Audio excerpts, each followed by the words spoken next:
Let's go.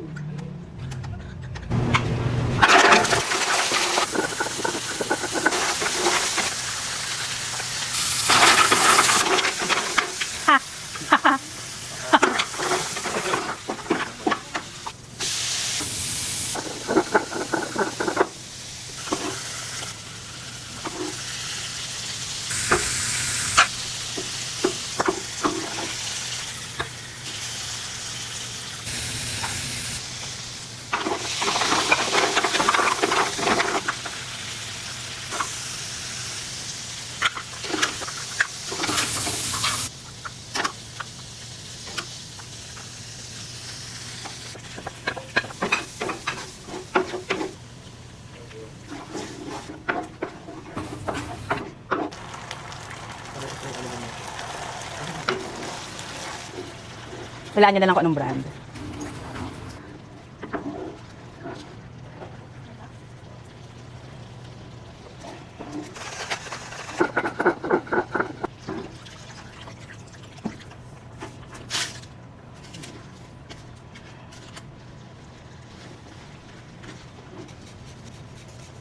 Likod.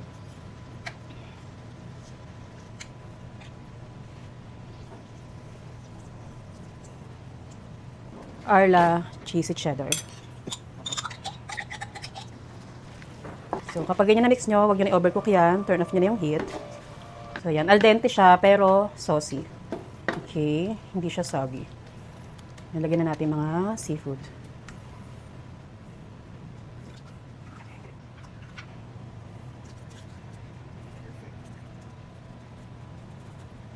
Ito na yung ating nagawa na pasta gamit ang sardinas. Ilagay niyo sa comment box kung ano yung tama na itawag sa dish na to. Meron siyang sardinas, seafood, at syempre yung pasta. And gamit natin ay yung marinara sauce. Bago yan, iinom muna tayo ng lovely fiber drink.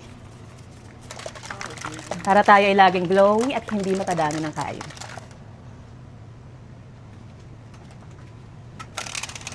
Maliit lang kasi alam ko konti na lang makain ko. Busog na ako eh. Oh, MG. Kita niyo yan? O, diba? Hindi lang pang ulam ang ating sardinas. Pwedeng-pwede din sa pasta. Ang sabi niya, isang recipe na naman ang nabago dahil modern anay. Gusto niyo yun? Oh, diba? At al dente ang ating pasta ha. Hindi siya soggy.